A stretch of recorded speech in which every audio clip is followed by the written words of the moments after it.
How to check what processor your computer has. So hello guys, welcome back to my YouTube channel. In this video I'll be showing you how you can easily locate what processor you have on your computer.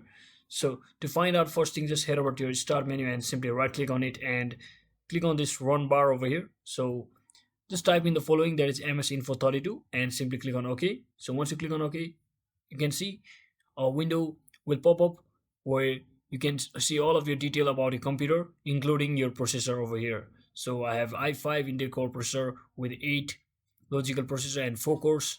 So another way you can also find this is simply repeat the same process by right clicking on this start menu and click on this system this time. And once you locate the system,